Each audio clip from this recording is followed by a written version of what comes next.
Welcome to சமையல்.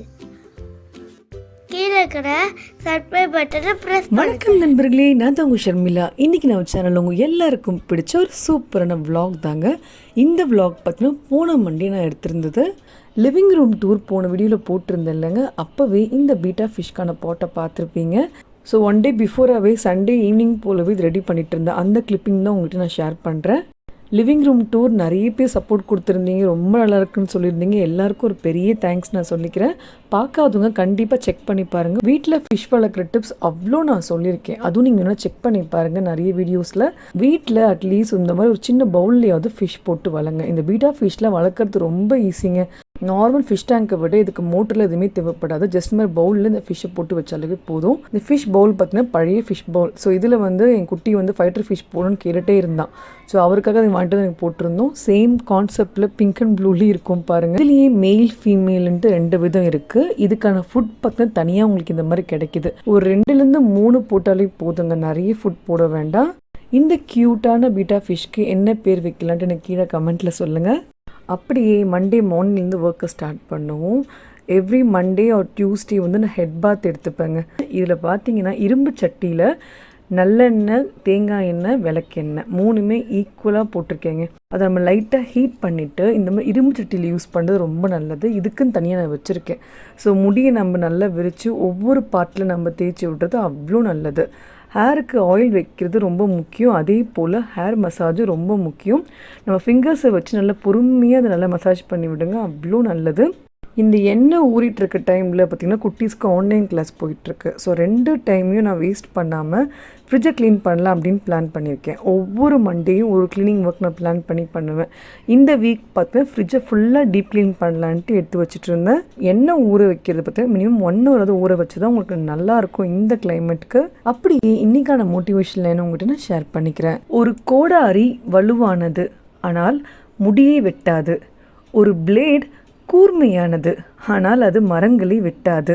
எல்லாருக்கும் ஒரே திறமை இருக்காது, ஆனால் எல்லாருக்கும் ஒரு திறமை இருக்கும்.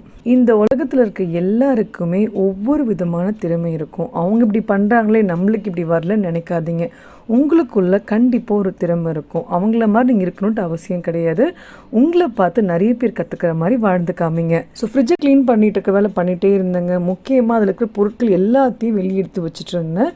ஸோ அந்த வேலை தான் எனக்கு ஒரு பெரிய வேலையாக இருக்கும். நம்ம என்னென்னலாம் வச்சுருக்கோன்ட்டு எல்லாத்தையுமே நம்ம அடுக்கி வச்சிட்டோம்னாலே ஃபுல்லாக க்ளீன் பண்ணுறது ஈஸி.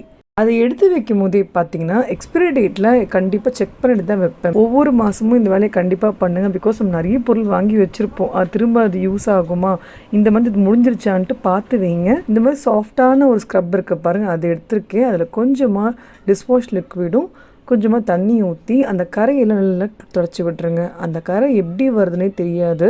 பட் நம்ம 15 டேஸ்க்கு ஒன்ஸ் நான் டீப் க்ளீன் பண்ணிவிடுவேன். அது எப்போவுமே இந்த மாதிரி தான் இருக்கும். பட் நம்ம அப்பப்போ க்ளீன் பண்ணிகிட்டே இருந்தாலே ஃப்ரிட்ஜ் உங்களுக்கு நல்ல ஒரு லைஃப் இருக்கும். நல்லா சூப்பராக பளிச்சுன்னு அடிச்சு பாருங்கள் அதை க்ளீன் பண்ண உடனே. இப்போ நல்லா திறந்து விட்டு ட்ரை பண்ண விட்டுங்க. ட்ரே ஸ்டாண்ட் எல்லாத்தையுமே நம்ம நல்லா வாஷ் பண்ணி எடுத்து வைக்க போகிறோம். அதை நான் எப்போவுமே ஒரு பேப்பர் போட்டு ஃபேனு கீழே காய போட்டுருவேன். மோஸ்ட்டாக வெயிலில் போடுறத விட ஃபேன் கீழே காய போடுங்க போதும். அப்படியே குட்டீஸோட ஆன்லைன் கிளாஸும் முடிஞ்சிருச்சு. இந்த சம்மர் டைம்லேயும் சிபிஎஸ்சி ஸ்கூல்ஸில் வைக்கிறாங்க, வேறு வழியே இல்லை. பட் நான் சம்மர் டைமில் கூட சில ஆக்டிவிட்டி குழந்தைங்களுக்கு கொடுத்துக்கிட்டே இருப்பேன். இந்த மாதிரி மேஜிக் பாட்டன் புக்ஸ் நிறைய வருதுங்க. இதை நீங்கள் கடையில் நார்மல் ஷாப்லேயும் உங்களுக்கு கிடைக்கிது, புக் ஷாப்லேயும் சரி. 25 rupees அப்படின்ற மாதிரி வரும். இந்த புக்கு உங்களுக்கு ஒவ்வொரு ஆக்டிவிட்டியும் அவ்வளோ யூஸ்ஃபுல்லாக இருக்கும். ஸ்டோரிஸ் இருக்கும், பசில்ஸ் இருக்கும், ட்ராயிங்ஸ் இருக்கும், நிறைய விஷயங்கள் இருக்கும். இங்கிலீஷில் குழந்தைங்களுக்கு ஒன்று நல்ல ஒரு இம்ப்ரூவ்மெண்ட் இருக்கணும், நல்ல உங்களுக்கு ரீடிங் ப்ராக்டிஸ் வரணும்னா இதில் நீங்கள் பண்ண வைக்கலாம். இதில் குட்டீஸ்லேருந்து பெரியவங்க வரைக்கும் எல்லாருமே படிக்கிற மாதிரி அவ்வளோ யூஸ்ஃபுல்லாக இருக்கும்.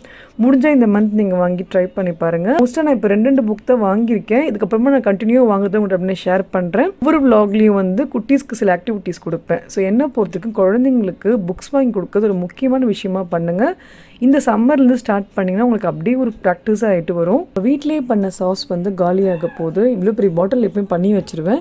இது நம்ம எண்டிங்கில் காலியாகும் போது ஒரு சின்ன பாட்டிலில் ஊற்றி வச்சுருவேன் எப்போவுமே. இதுக்கான வீடியோ ஏற்கனவே போட்டிருக்கேன், வேணால் செக் பண்ணி பாருங்கள். கடையில் விற்கிற கெமிக்கல் சாஸை வாங்குறத விட வீட்லேயே உங்களுக்கு டைம் இருக்கும்போது நீங்கள் செஞ்சு வச்சுருங்க. கிட்டத்தட்ட 20 டேஸ்க்கு மேலே எனக்கு தாராளமாக வருது.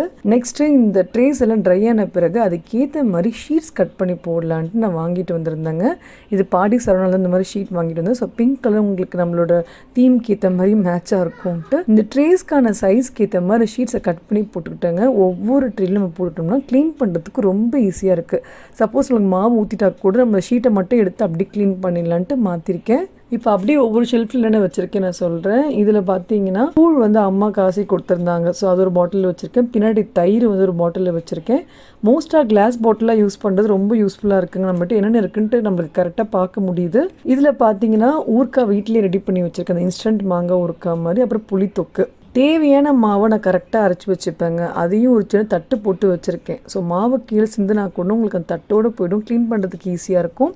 பின்னாடி ஒரு பாக்ஸில் வந்து பூ எப்போவுமே வச்சுருப்பேன். ஃப்ரிட்ஜோட ஆர்கனைசேஷன் ஒரே மாதிரி தான் வச்சுருக்கேன். இந்த ட்ரீஸில் பார்த்தீங்கன்னா கொத்தமல்லி, கருவேப்பிலை, புதினா அதெல்லாம் ஒரு ட்ரேயில் வச்சுருக்கேன். கீழே முட்டைக்கான ட்ரே தனியாக வச்சுருக்கேன். இந்த குட்டி பாக்ஸில் பச்சை மிளகாய், இஞ்சி மட்டும் போட்டு வச்சுருப்பேன்.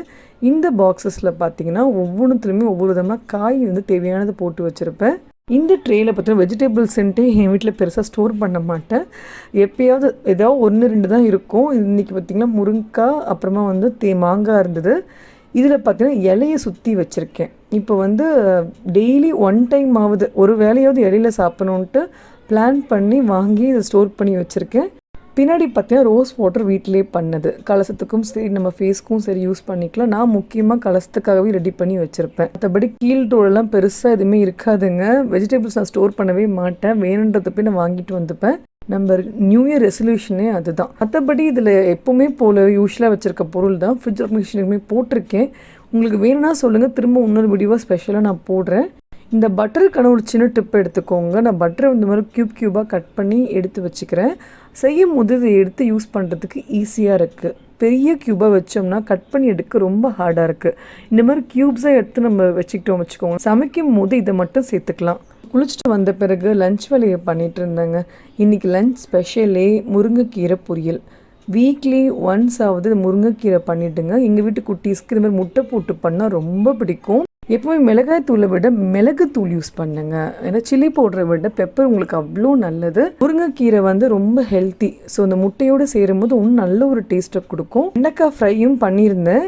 ஏன்னா கீரையும் தயிர் சாதத்தையும் நான் ஒன்றா சாப்பிட விட மாட்டேன். அந்த முட்டையும் சரி தனியாக அதை ஃபஸ்ட்டு சாப்பிட வச்சிட்ட பிறகு தான் லஞ்சுக்கு வெண்டைக்காவும் ரைஸும் எடுத்து வச்சுருந்தேன். ரைஸ் பார்த்தீங்கன்னா கைக்குத்தல் அரிசி. இது நார்மல் ஒயிட் ரைஸை மட்டும் எப்போவுமே எடுத்துக்கிட்டு இருக்காதிங்க. ஒரு நாள் ஒயிட் ரைஸ் எடுத்திங்கன்னா ஒரு நாள் வந்து உங்களுக்கு இந்த மாதிரி கைக்குத்தல் அரிசி, அப்புறமா மட்டை அரிசி அப்படின்ற மாதிரி மாற்றி செய்யுங்க. எங்கள் வீட்டில் பார்த்தீங்கன்னா குழம்பு சாப்பாடெலாம் பண்ணும்போது உங்களுக்கு ஒயிட் ரைஸில் வச்சுருவாங்க. இந்த தயிர் சாதம், ரசத்துக்கெல்லாம் இந்த மட்டை ரைஸ், நாட்டு ரைஸ்லாம் செய்யும் போது கம்மன் சாப்பிட்ருவாங்க. அவங்களுக்கு டேஸ்ட் வந்து கேர்டில் ரொம்ப இன்ட்ரெஸ்ட் ஆகிடும். இதில் பெருசாக கவனிக்க மாட்டாங்க. அரிசி இப்படி இருக்கேன்னு கூட ஃபீல் பண்ண மாட்டாங்க. அப்படியே சாப்பிட்ருவாங்க. இன்றைக்கி சைட் டிஷ் ஹெவியாக இருந்ததுனால மெயின் டிஷ் வந்து சிம்பிளாக தயிர் சாதத்தோடு முடிச்சுக்கிட்டேன். இந்த சம்மருக்கு சாப்பிட்டா அவ்வளோ நல்லாயிருக்கு. ஈவினிங் யூஸ்வலாக ஒரே மாதிரி வேலை தான் நாங்கள் ஓடிட்டு இருந்தது. பெருசாக ஒன்றும் விலாக் எடுக்கலை. எப்போவுமே ரெசிபிஸ் நம்ம விலாகில் ஆட் ஆகும். இன்றைக்கி பார்த்தீங்கன்னா டின்னர் ஸ்பெஷலாக கொஞ்சம் பண்ணலான்ட்டு பிளான் பண்ணியிருந்தேன். வெண்டைக்காய் நல்லா 1 கிலோவுக்கு மேலே வாங்கிட்டு இருந்ததுனால மார்னிங்கும் கொஞ்சம் பண்ணேன், ஈவினிங்கும் கொஞ்சம் பண்ணிடலான்ட்டு பண்ணிகிட்டு இருந்தேன். ஏன்னா வெண்டைக்காய் ரொம்ப ஃப்ரெஷ்ஷாக கிடச்சிது அன்றைக்கி. ஈவினிங் வந்து யூஸ்வலாக நம்ம சப்பாத்திக்கு தக்காளி தொக்கு அந்த மாதிரி பண்ணலான்ட்டு யோசிச்சுட்டு இருக்கும் போது டக்குன்னு இந்த மிந்தி மசாலா நார்த் சைடில் பண்ணுவாங்க பாருங்கள், அந்த மாதிரி ட்ரை பண்ணலான்ட்டு யோசிச்சு பண்ணிகிட்டு இருந்தேன். வெண்டைக்காவை நல்லா வாஷ் பண்ணிவிட்டு ஒரு நல்ல ஒரு துணியில் ட்ரை பண்ணி வச்சுக்கோங்க. ரொம்ப ஈரமாக இருக்கக்கூடாது. அப்புறமா இந்த மாதிரி கொஞ்சம் கொஞ்சம் பெரிய சைஸில் கட் பண்ணி எடுத்துக்க போகிறோம். ஒரு பேன் வச்சுட்டு அதில் கொஞ்சமாக எண்ணெய் விட்டுருக்கேங்க. இதில் ஓமம் விட்டுருக்கேன். ஏன்னா ஓமம் ஒரு நல்ல ஒரு ஃப்ளேவரை கொடுக்கும். அப்புறமா இந்த வெண்டைக்காவை நம்ம போட்டு ஃபஸ்ட் நல்லா வதக்க போகிறோம். ஒரு 50% நல்லா குக் ஆனவங்க. அந்த டைமில் கொஞ்சமாக மஞ்சள் தூள் சேர்த்துருக்கேன். இப்போ தான் இதில் வெங்காயம் சேர்க்கணுங்க. இது செய்கிறதே கொஞ்சம் டிஃப்ரெண்ட்டாக இருக்கும், பட் டேஸ்ட்டும் செமையாக இருக்கும். நல்லா குக் ஆகிட்டு இருக்கட்டும். அதுக்குள்ளே நம்ம கொஞ்சம் அரைக்க வேண்டிய பொருட்கள்லாம் அரைச்சிருவோம். ஈக்குவல் அமௌண்ட் ஆஃப் தனியா, மிளகு, ஜீரகம் எல்லாத்தையுமே வறுத்து அப்புறமா நம்ம அரைச்சி வச்சுக்க போகிறோம். இது அப்பப்போ உங்களுக்கு யூஸ் ஆகும். நிறையவே நீங்கள் சேர்த்து அரைச்சி வச்சுக்கலாம் ஃப்ரிட்ஜில். இந்த மாதிரி உங்களுக்கு பவுடர் ஃபார்மில் இருக்கும். ரொம்ப நல்லாயிருக்கும் இந்த ஃப்ளேவரே. இதில் வந்து நீங்கள் என்ன பண்ணலாம், கொஞ்சமாக மிளகாய் தூள் சேர்த்துட்டு கொஞ்சமாக உப்பும் சேர்த்துருக்கேன். அப்புறமா நம்ம அரைச்சி வச்சுருந்தா அந்த பவுடரும் சேர்த்துக்கலாம். எல்லாமே உங்களுக்கு குக் ஆகுது பாருங்கள். உங்களுக்கு 1 கப்புன்ற வெண்டைக்காய் பார்த்தீங்கன்னா 1/2 கப் ஆகிடும்.